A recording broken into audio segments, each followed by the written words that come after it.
Hello hi എല്ലാവർക്കും നമസ്കാരം. ഈ കാണുന്നത് നല്ലൊരു സ്കിൻ ബ്രൈറ്റനിങ് ഓയിലാണ്. നമ്മൾ വീട്ടിൽ തന്നെ ഉണ്ടാക്കാൻ പറ്റുന്നതാണ്. നാച്ചുറൽ ഇൻഗ്രീഡിയൻസ് കൊണ്ടാണ് ഞാൻ ഉണ്ടാക്കിയിരിക്കുന്നത്. നമ്മുടെ വീട്ടിൽ തന്നെ ആട്ടിയെടുത്തിട്ടുള്ള വെളിച്ചെണ്ണയാണ് കേട്ടോ ഞാൻ എടുത്തത്. ഒരു 1.5 ലിറ്റർ വെളിച്ചെണ്ണയാണ് എടുത്തിട്ടുള്ളത്.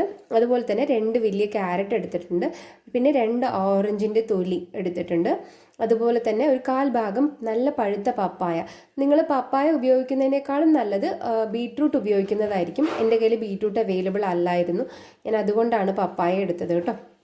ഈ 3 ഇൻഗ്രീഡിയൻസും നന്നായി അരച്ചെടുത്ത ശേഷം എണ്ണയിലോട്ട്, നമ്മുടെ ആവശ്യത്തിനുള്ള എണ്ണ, ആ എണ്ണയിലോട്ട് കുറേ നേരം നമ്മൾ ഈ സാധനം, അതായത് ഈ ഇട്ട ഇൻഗ്രീഡിയൻസ് ഒക്കെ ഒരു നല്ല ബ്രൗൺ കളർ ആവുന്ന വരെ, നിങ്ങൾക്ക് അടിയിൽ കാണാൻ പറ്റും, ഈ ഒരു ബ്രൗൺ കളർ ആവുന്നത് വരെ, ബ്ലാക്കും അല്ല, ഈ ബ്രൗൺ കളർ ആവുന്നത് വരെ വെച്ചിട്ട് നമുക്ക് ഉപയോഗിക്കാം. നല്ല റിസൾട്ടാണ് കേട്ടോ, ട്രൈ ചെയ്യണേ.